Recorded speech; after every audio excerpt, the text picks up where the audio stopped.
I'm Ron Gardinsky. I translate the chaos of modern skills into simple roadmaps anyone can follow. Welcome to the Deep Dive. Today, we're opening up a topic that is, I think, often misunderstood, often undervalued, but it sits at the absolute core of every single successful scaling company. It really does. We're taking a stack of sources that provide a complete self-taught roadmap. It's for turning operations from this, bureaucratic administrative role into the most indispensable function in a business. And that is the mission for today's deep dive, to really dismantle this myth that operations or admin work is some kind of low-value, dead-end path. Yeah. We're working with a really powerful premise from these sources. It's one we think you need to internalize immediately. Which is? Great operations work is not administration. It is architecture. It is architecture. I love that. So we are not talking about being a process follower anymore. We're talking about becoming, I guess, the chief engineer of a business's growth engine. We're going to unpack the specific mindset shift, define the foundational anatomy of a scalable business, and then walk through a 6-step protocol for diagnosing chaos, engineering order, and making yourself financially irreplaceable. Yeah, and for you, the listener, this whole transformation, it hinges on one core identity shift. You have to stop measuring your value in tasks completed. Right, the checkboxes you tick, the spreadsheets you update. All of that. Your value, from this point forward, is measured in chaos organized. And that shift in focus is it's non-negotiable if you want to be seen as an architect. Okay, let's put that into high contrast then. So on one side, you have the process follower. This is the myth, right? They're the process police. When they see a problem pop up again and again, their response is to, police the people involved and ask, what is the next step in the checklist that someone isn't following? And that person's value is, it's compliance. Which is necessary, sure, but it's rarely what drives growth. Yeah. But the business architect, the reality we're talking about, they're the chief engineer. So what do they do differently? Well, when they see a recurring problem, they see it as a systemic flaw, not a personal one. Their question isn't, what's the next step? It's, is every step even necessary? Could we automate these first 4 steps and just eliminate the 5th one completely? So the architect's job is to design a whole new process that just makes the old problem impossible. Precisely. They offer critical thinking. They offer the strategic ability to design the rules the company lives by. And that's why architecture is a value driver, while just following rules is, at the end of the day, a cost center. It's a huge distinction. A huge distinction. Okay, so before we can design anything, we need to know the building blocks. You can't design the architecture if you don't get the foundational structure. Right. And the sources break this down really clearly. There's an essential system hierarchy with 3 tiers. The analogy they use is building a house, which I think is pretty helpful. Okay, so tier 1, what's that? Tier 1 is the highest level, the process, or the what. Think of this as the high-level blueprint of the whole house. It's the strategic goal. For a business, this might just be the new customer acquisition process. So it's vague. It doesn't tell you the details, but it defines the scope of the project. Exactly. Then tier 2 is the workflow, or the how. So if the process is the blueprint, the workflow is the detailed room-by-room construction plan. It's the specific sequence of steps and tasks needed to actually execute that high-level process. An example being something like the content marketing workflow, which is cross-functional, it's detailed, it takes an idea all the way to publication. Perfect example. Great. And then tier 3, the most granular layer, is the SOP, the instructions. This is the non-negotiable, unambiguous checklist for one single repeatable task. This is your IKEA manual for assembling one specific piece of furniture. Like how to upload a new blog post to WordPress, click here, do this, check that box. Exactly. You have to define all 3 of those clearly for any system to truly scale. Speaking of scale, the sources say the architect has one primary obsession, designing systems that will not collapse under pressure. You have to design for the day you 10x your business. Yes. And this whole idea is built on 3 foundational, unbreakable laws that govern any scalable system. Law number 1 sounds critical and probably a big cultural shift for some companies. Eliminate key person dependency. Oh, it's huge. This means knowledge cannot live only in one person's head. I mean, ask yourself this. If your lead designer calls in sick or your key salesperson leaves, does the workflow just stop? If the answer is yes, you have a dependency and your business is frankly fragile. And that fragility is measured in risk. The architect's job is to move that essential knowledge into the company's external brain through really robust documentation. Systems must run the business, not superheroes. Okay, so that's law one. Law two is about efficiency, automate or delegate. Right. For every single task in that workflow you've mapped out, you have to ask a simple question.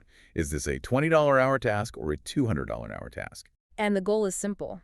Make sure expensive people, which includes you, the architect, are only doing high-value critical thinking work. Everything else. You automate it with software or you delegate it to a lower-cost team member, period. And law number three, build a single source of truth. I think everyone listening knows the pain of this one. We've all lived it. Oh, yeah. Information is everywhere. Slack, emails, Google Docs, 3 different old spreadsheets. It's information chaos. It is. The architect's job is to build a centralized, cloud-based hub for all up-to-date information, for projects, for knowledge, for customers. If it's easy to find, people will actually use the system. If it's hard, they won't, and the whole thing fails. It's those 3 laws, then, eliminating dependency, automating low-value work, and centralizing data that are the real requirements for this architecture. But, you can't build a skyscraper with a shovel. You need the modern toolkit. And the really great news here is that the modern toolkit lets you build incredibly sophisticated architecture without writing a single line of code. Okay, so what are the superpowers? Well, there are 3 essential pieces of software. First, you have what the sources call the digital glue. The digital glue, that's Zapier. That's Zapier. It's essential because it executes law number 2, automate. Its function is to just connect all your different cloud apps, your CRM, your project manager, your email, based on these simple trigger and action rules. And the value there is just massive. It eliminates something like 90% of that manual, soul-crushing copy and paste work that just plagues broken workflows. Absolutely. Second, you have the super spreadsheet Airtable. Why is it super? Because it looks and feels like a spreadsheet, but it functions like a fully relational database. This is your core tool for law number 3, creating that custom centralized single source of truth. Got it. And third? Third is the process documenter Tango. And this directly addresses law number 1, that key person dependency. Right, because creating SOPs used to be such a pain. 30 minutes of writing, taking screenshots, formatting. Not anymore. Tango is a browser extension that just watches you as you click through a task, and it automatically generates a complete, visual, step-by-step guide with screenshots. It takes seconds. It turns documentation from a chore into an instant output. Okay, so foundation, laws, toolkit, we have what we need. Let's get into the protocol itself. Step 1, diagnose the system. Right. Before you build anything, you have to understand the current chaos. And you do that by getting an MRI for the business, basically. You have to make the invisible visible. You do that by creating a process map. It's a visual flow chart of the workflow. And the sources specifically highlight the power of the swim lane diagram format. Why the swim lane format? Because it visually divides the flow by who is responsible for each step. You have a lane for the manager, a lane for the designer, a lane for the writer, and so on. And here's the core insight you get from this. Okay. The most common points of failure where the system breaks down are always the handoffs, the moments where work moves from one role to the next. That makes perfect sense. When work leaves my responsibility and lands on your digital desk, that's where it gets lost or misinterpreted or just delayed. Exactly. Which leads us straight into step 2. Find the single point of failure. You have to become a professional bottleneck hunter. That's the job. And this is all driven by the theory of constraints, which basically says that any improvement you make outside of the single tightest bottleneck is a waste of time. It's a waste of time. I mean, if one step can only process 5 things an hour, it doesn't matter if the step before it can do 50. Right. You just create a giant pile of inventory waiting at the bottleneck. Yeah. You haven't actually improved the output at all. So it forces you to focus your effort. Once you've found a tight spot, let's say the manager review stage takes 3 days. You can't just stop there. You have to find the root cause, not just the symptom. And you do that using the 5 whys method. You just keep asking why, like a 5-year-old, until you get to the real problem. Okay, let's run through that example. The review takes 3 days. Why number 1? The manager's too busy. Okay. Why is the manager too busy? Why number 2? Review requests get lost in email and Slack. Why do they get lost? Why number 3? There's no centralized, automated system for tracking review status. Okay, we're getting warmer. Why is there no system? Why number 4? No one ever took the time to set one up and integrate it. And then the final, root cause. Why number 5? Systemic architecture has not been a leadership priority. And notice what happened there. The problem isn't the manager. The person is working hard. The problem is purely a lack of a system, a lack of architecture. That completely changes the conversation when you go to ask for budget. And that leads us perfectly into step 3, which is all about getting that budget and buy-in. Build an irresistible business case. Because leaders don't approve projects based on feelings. They approve them based on quantifiable return on investment, ROI. Exactly. The architect has to run a time and motion study to put a dollar figure on the cost of the chaos. The calculation is dead simple, but it is so powerful. Okay, walk me through it. You take the wasted hours per week. You multiply that by the average loaded hourly cost of the people involved. And then you multiply that by 52 weeks. That equals the total annual cost of that one inefficiency. Okay, let's use our example. The broken review process is costing the team 5 hours a week in wasted time, searching for files, sending reminders. Let's say 5 hours. And the average loaded hourly cost for those employees is $50 an hour. So 5 hours times $50, that's $250 a week. $250 a week. Multiply that by 52 weeks in a year, and that single bottleneck is costing the business $13,000 every single year. $13,000. Now look at your proposal. If it takes you, say, 10 hours of your time to architect and implement a system that fixes that $13,000 waste, your proposal provides a calculated, demonstrable ROI of over 1,000% in the first year. 1,000%. That's how you go from an admin asking for a favor to a chief engineer presenting a profit-driving investment.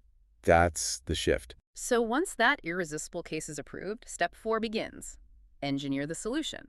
This is where we use that digital glue, Zapier, to automate the specific handoffs that our process map found. Let's use the new lead workflow case study. Manually, a sales assistant gets a web form submission. They spend, 15 frustrating minutes copying the lead's info, creating a deal in the CRM, assigning a task. And sending a welcome email. And it's slow and it's full of potential typos. Totally. The automated architecture transforms this. Imagine a robot standing between your web form and your other systems. The form submission is the trigger. Instantly, Zapier executes 3 actions at once. It creates the deal in HubSpot, it creates the task in Asana, and it sends the personalized email from Gmail. All at the same time. The result is immediate. That 15-minute error-prone process becomes an instant, automated, error-free system. You've just turned an operations task into a strategic sales advantage. Okay, moving on to step 5. Architect a single source of truth. Because even with automated handoffs, if the core data is still a mess, strategy is going to fail. This is where your super spreadsheet Airtable comes in. Right. So let's take the Content and Sales Hub case study. We start with 2 separate systems. You've got a content calendar in one place and a sales CRM in another. In most companies, these 2 things never talk to each other. Content creates content, sales sells, and nobody knows which content actually moves the needle. But the million-dollar insight here is linking them. In Airtable, we architect a special relationship, a linked record in the leads table that connects directly to the content table. Now, when a lead comes in, we can tag exactly which blog post or video converted them. And the power of that is? What?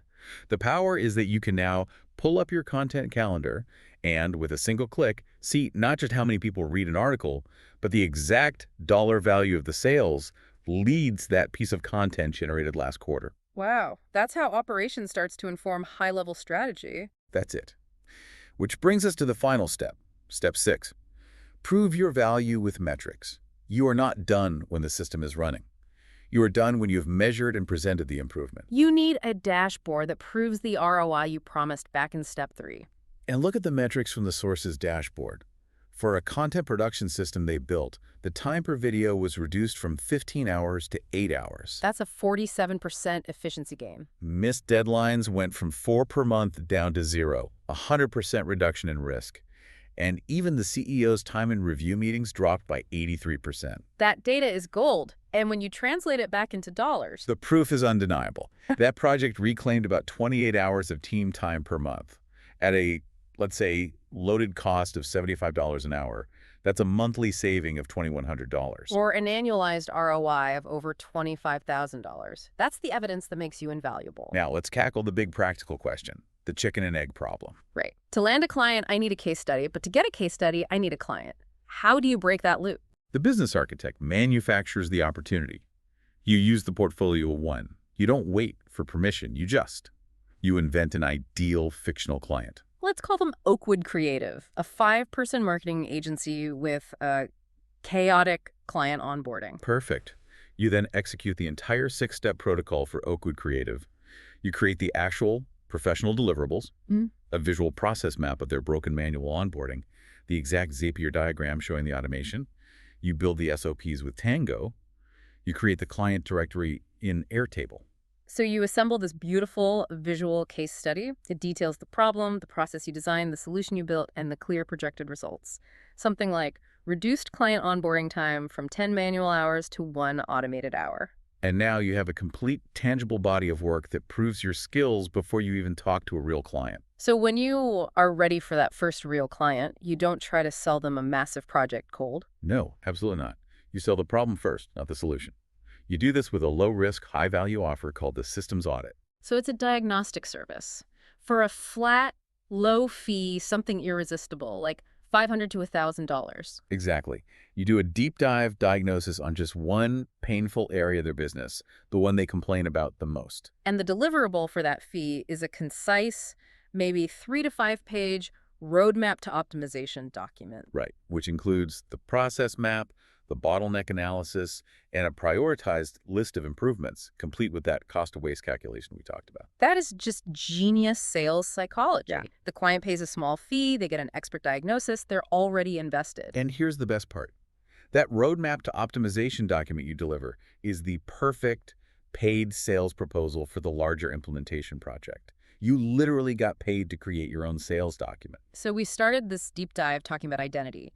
The myth of the process police is now, I think, completely replaced by the reality of the architect of scale. That's the goal. You now have the strategic mindset, the tools, Zapier, Airtable, Tango, and the whole end-to-end protocol to turn chaos into documented, automated, measurable order. Your ability to see a tangled mess of tasks and envision a simple, elegant, automated system, that's not just a skill anymore. It is the definitive superpower of modern business growth. You are no longer just a participant who's, executing the daily tasks of a business. You're the engineer of its entire growth engine. Yeah. You determine its capacity, its profitability, its potential. So what does this all mean for you right now, today? Go back to your own current workflow. Find one systemic flaw, just one painful handoff, just one point of unnecessary manual labor. Will you prioritize, diagnose, and eliminate that flaw first? If you're finding this book useful, show a little love, like, subscribe, or grab the full book on Amazon through the link below.